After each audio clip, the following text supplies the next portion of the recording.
에클레시아 레포르마타 셈페르 레포르만다 에스트라는 말입니다. 번역하면 개혁교회는 계속 개혁되어야 한다라는 뜻입니다. 이 말은 우리 교회사 속에서 오래전부터 해자되어 오던 말이었습니다. 그런데 이 말이 16세기 들어 종교개혁 운동이 시작되면서 존 켈빈 같은 개혁자들에 의해 다시 주창되기 시작한 것입니다. 그런데 요즘의 교회를 바라보고 있노라면 이런 개혁교회의 정신이 무색해지고 말았다라는 느낌을 떨쳐버릴 수가 없습니다. 에클레시아 레포르마타 세페르 레포르만다 에스트, 이 외침은 교회가 세상을 향해 개혁을 부르짖기 이전에 자신부터 개혁해야 한다라는 그런 의미를 강하게 담고 있습니다. 다시 말해서 교회는 개혁의 주체이기 이전에 개혁의 대상이 되어야 된다라는 그런 의미입니다. 이제까지 우리는 세상이 바뀌어야 한다고, 정치권을 갈아엎어야 한다고, 팬덤 정치에 휘말려 버린 일부 극성스러운 사람들이 정신을 차려야 한다고 외쳐온 게 사실입니다. 그러면서 정작 교회 개혁에 대해서는 강 건너 불구경하듯 수수방관해 왔던 것을 부인할 수 없을 것입니다. 그렇다면 교회는 어떻게 개혁되어야 할까요? 종교개혁자들이 주창했던 것들 중에 5가지 솔라가 있습니다. 솔라 피데, 오직 믿음; 솔라 그라티아, 오직 은혜; 솔라 스크립투라, 오직 성경; 솔리 데오 글로리아, 오직 하나님께 영광; 솔루스 크리스투스, 오직 그리스도. 이 5가지 솔라는 기독교의 핵심적 가치를 일목요연하게 정리하고 있다는 점에서 하나같이 귀한 개념들입니다. 하지만 오늘은 본문에 등장하는 요시야 왕과 연관해서 솔라 스크립투라, 오직 성경이라는 핵심 가치를 중심으로 은혜를 나누고자 합니다. 22세 왕위에 오른 아몬이 하나님과 백성 무서운 줄 모르고 폭정을 일삼다가 24살의 젊은 나이로 살해됩니다. 그러자 겨우 8살에 불과했던 그의 아들 요시야가 왕위에 오르게 됩니다. 요시야는 어리기도 했지만 할아버지 므낫세와 아버지 아몬이 저질러 놓은 악행들이 너무 엄청나서 어떻게 수습해야 할지 엄두를 내지 못했습니다. 같은 상황을 기록하고 있는 역대하 34장에 보면 2절에서 요시야가 하나님 보시기에 정직하고 다윗의 길을 걸었다, 그렇게 증언하면서도 3절에 보면 요시야가 왕위에 오른 지 8년 만에 비로소 하나님을 찾았다라고 밝힙니다. 여러분, 이게 뭘 의미할까요? 요시야는 어려서부터 하나님을 섬겼습니다. 그러나 국가적으로 다시금 백성들이 하나님을 섬기게 만들기에는 요시야로서는 역부족이었다는 것입니다. 남유다의 영적인 분위기가 우상 숭배에 짓눌려 있어서 왕조차도 어찌할 수 없었음을 의미합니다. 그렇게 또 4년을 보낸 후에야 요시야가 드디어 작심을 하고 우상 척결을 시작합니다.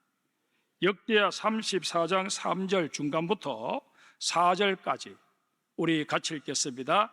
제12년에 유다와 예루살렘을 비로소 정결하게 하여 그 산당들과 아세라 목상들과 아로새긴 우상들과 부어 만든 우상들을 제거하여 버리매 무리가 왕 앞에서 바알의 제단들을 헐었으며 왕이 또 그 제단 위에 높이 달린 태양상들을 찍고 또 아세라 목상들과 아로새긴 우상들과 부어 만든 우상들을 빻아 가루를 만들어 제사하던 자들의 무덤에 뿌리고, 요시야 왕이 남유다의 영향권 하에 있던 모든 땅에서 우상을 제거하는 데 걸렸던 기간이 무려 6년이나 되었습니다.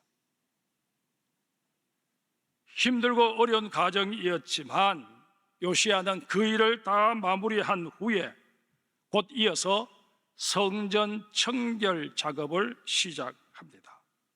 그간 모아두었던 성전세로 므낫세와 아몬이 해파했던 성전 건물과 기물을 보수하기 시작한 것입니다.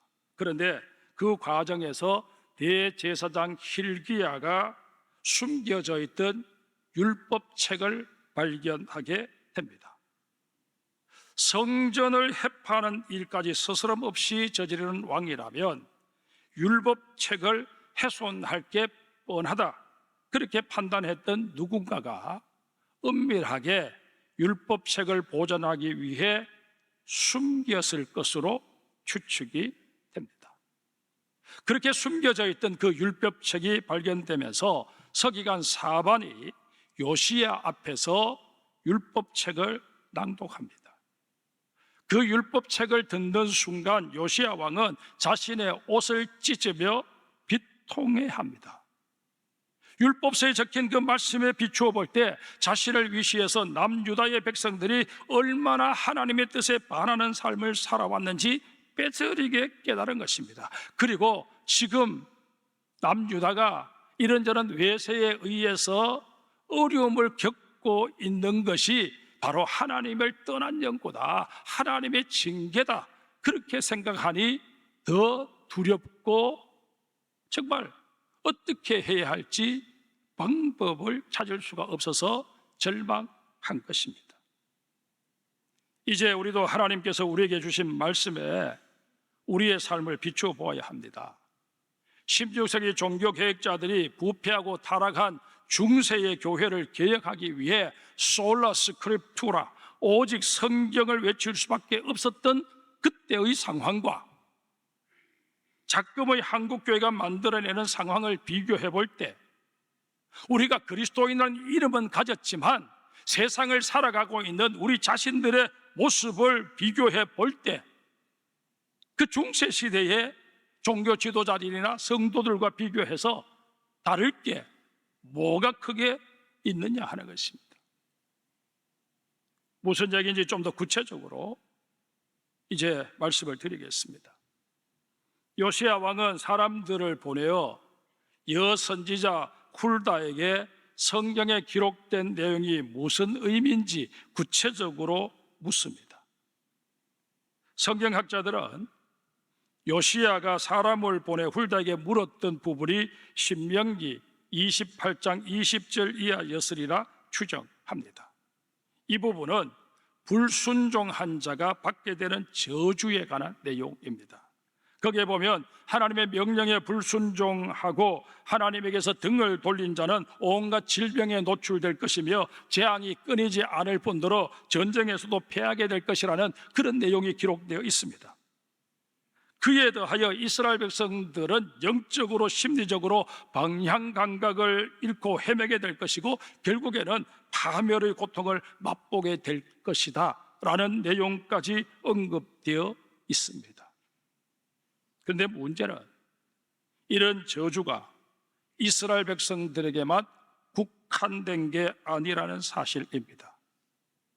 이스라엘은 하나님의 모델이고 본보기였을 뿐입니다. 하나님의 명령을 거역하고 하나님의 뜻에 반한 삶을 사는 자는 시대를 막론하고 언제든지, 남녀노소 빈부 귀천을 막론하고 누구든지 하나님의 저주와 징계를 면할 수 없다는 게 성경의 일관된 경고입니다. 그러기에 우리는 솔라 스크립투라, 오직 말씀으로 돌아가야 합니다. 우리가 말씀으로 돌아가야 하는 이유가 무엇일까요? 첫 번째로 말씀이 생명의 양식이기 때문입니다. 마태복음 4장에 보면 광야에서 40일 동안 금식하신 예수님을 마귀가 찾아옵니다. 와서는 주변에 흩어져 있는 돌들을 가리키며 이 돌들로 떡덩이가 되게 하라라고 미혹합니다. 그러자 예수님께서 신명기 8장 3절의 말씀을 인용하셔서 이렇게 대응하십니다. 사람이 떡으로만 살 것이 아니요 하나님의 입으로부터 나오는 모든 말씀으로 살 것이라. 예수님께서 이 말씀을 하신 이유가 무엇일까요? 지금 마귀는 예수님의 그 굶주린 육신, 연약해진 그 육신을 공격해서 어떻게 해서든 예수님을 넘어뜨리고자 핵책하고 있습니다. 그러나 예수님께서는 전혀 다른 차원으로 대응하십니다. 떡이 필요한 것은 우리의 육신이지만 정작 우리가 관심을 가져야 할 것은 우리의 영혼이고, 그 영혼이 영원히 살기 위해서는 생명의 떡인 하나님의 말씀을 먹어야 함을 깨우치신 것입니다. 예수님이 오신 궁극적 목적은 우리로 하여금 구원받아 하나님의 자녀로 회복되고, 그리함으로 말미암아 이 땅에서도 하나님의 다스림을 받으며 살아갈 뿐만 아니라 장차 저 천국에서 영원히 하나님과 함께 영광을 누리는 삶을 살아가도록 만들어주기 위해서 그 하늘 보좌를 버리시고 이 땅에 오셔서 그 치욕스러운 십자가를 지신 것입니다.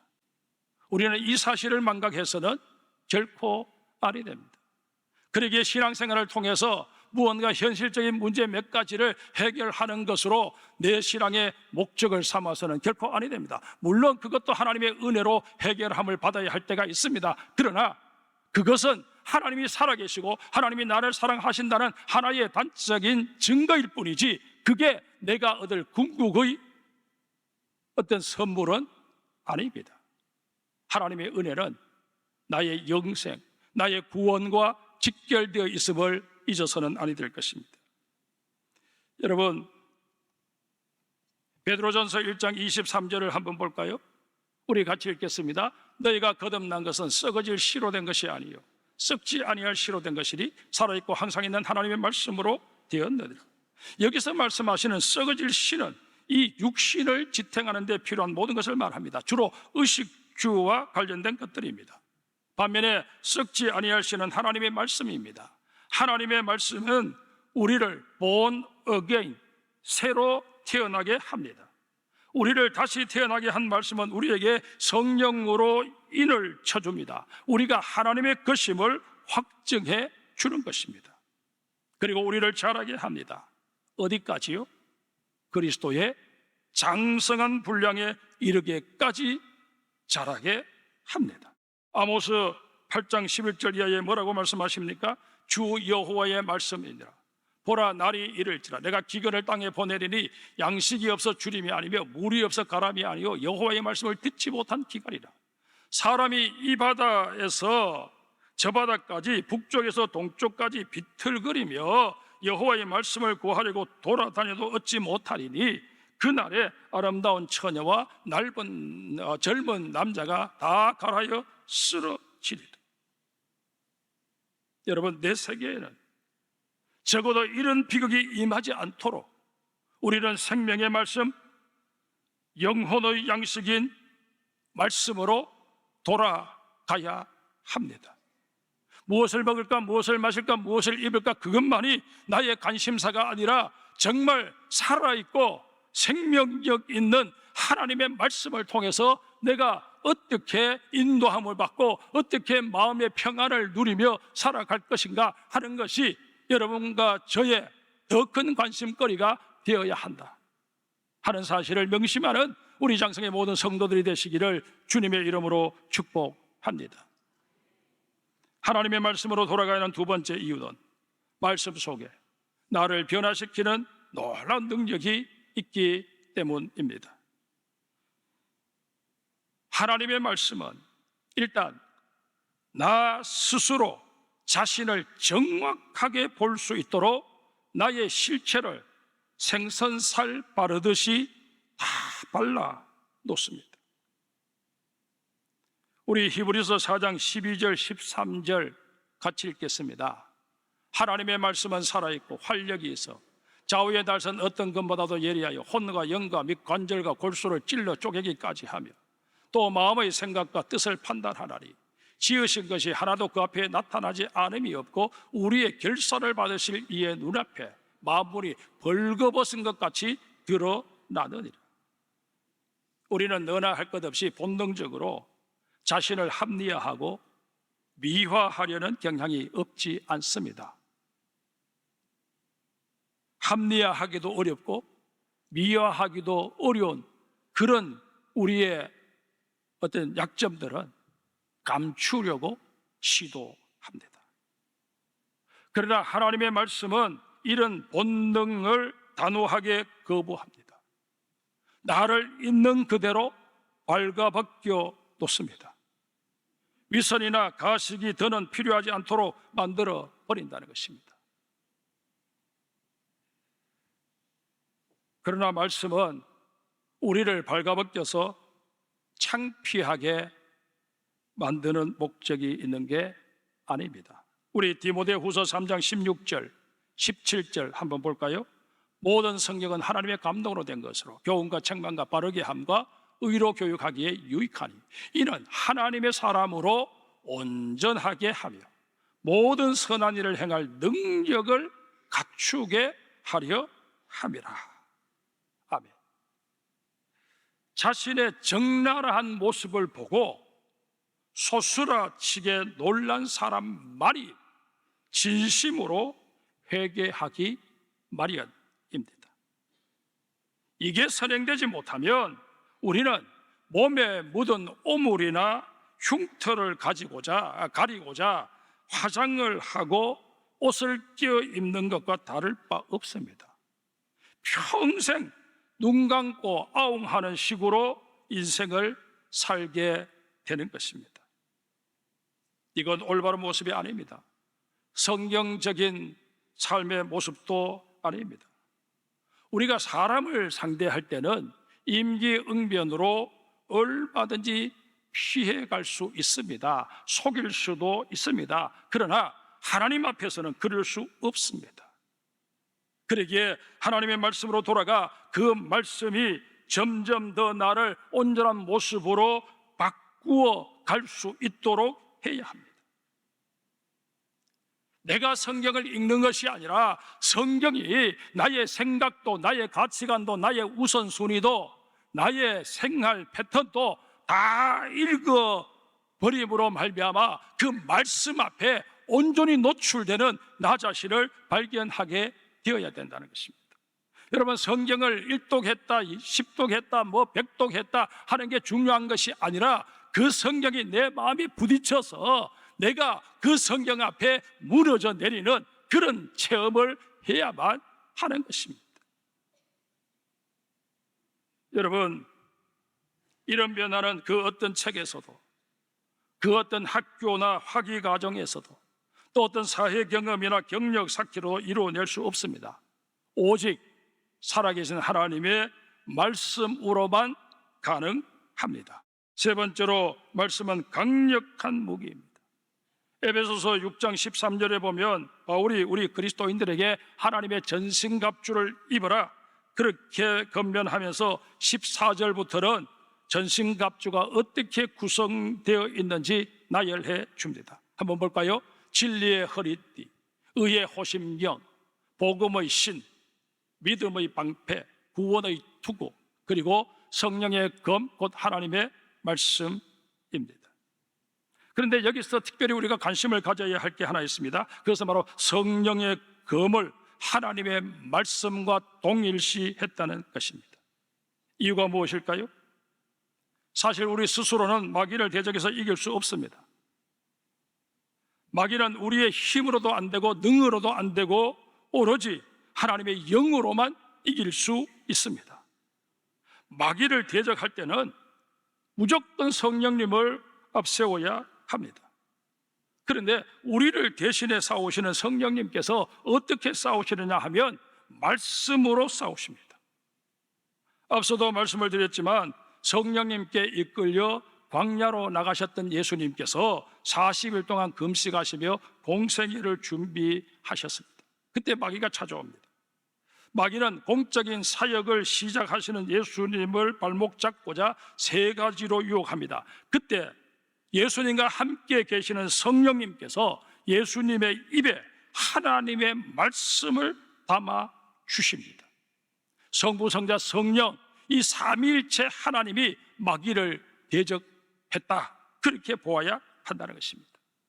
하나님의 말씀을 성령의 검으로 삼아 마귀를 대적하신 우리 주님, 3번 다 마귀를 보기 좋게 물리치십니다.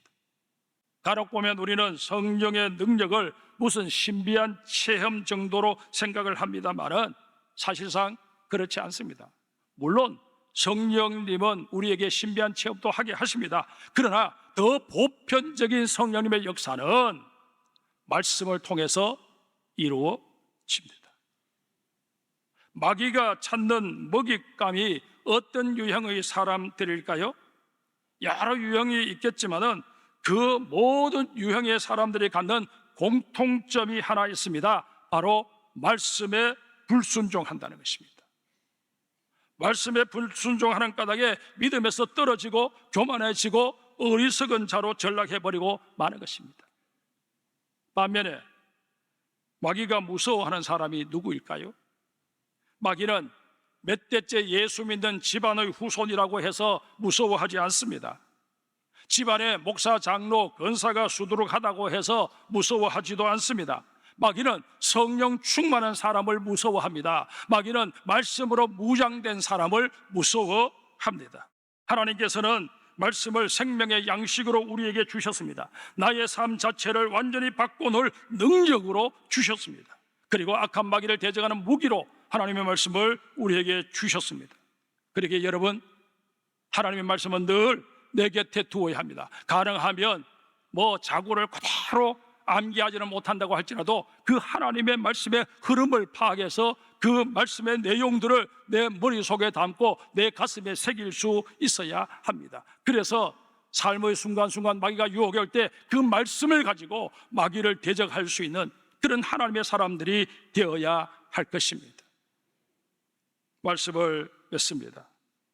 16세기 종교개혁자들이 내걸었던 5가지 솔라가 요즘 들어 전혀 엉뚱하게 변질해 버렸다는 지적들이 많습니다. 솔라 레그눔, 오직 권력. 솔라 맘모나, 오직 물질. 솔라 호노리스, 오직 명예. 말씀을 떠나면 해야 할 일과 하지 말아야 할 일의 경계가 모호해집니다. 하나님의 말씀을 떠나면 무엇이 선인지 무엇이 악인지 판단하는 능력이 흐려집니다. 매사가 좋은 게 좋다는 식이 되어버리고 맙니다. 결국 권력을 쫓게 되고 물질을 쫓게 되고 명예를 쫓게 되는 것입니다. 이 세상에서 힘 있는 자, 이 세상에서 가진 자, 이 세상에서 높은 자, 그들이 선이 되어버리는 그런 사회에 대해서 박수치는 한국교회가 되어버리고 말 것입니다. 우리 주님은 이 땅에서 가장 낮은 자의 친구가 되어주셨고 가장 비참한 모습으로 십자가에 달려 돌아가셨는데, 오늘의 한국교회는 하나님의 이름을 부르면서 예수 그리스도를 믿는다고 하면서 왜 한국교회는 이 모양이 되었는지 우리 스스로를 돌아보며 주님 앞에 굵고 벼슬 입을 수 있는 이 시간이 되었으면 좋겠습니다. 솔라 스크립투라. 사랑하는 우리 장성교회 성도 여러분, 우리만이라도 말씀으로 돌아갑시다. 말씀으로 돌아가는 것 외에는 소망이 없습니다. 길이 없습니다.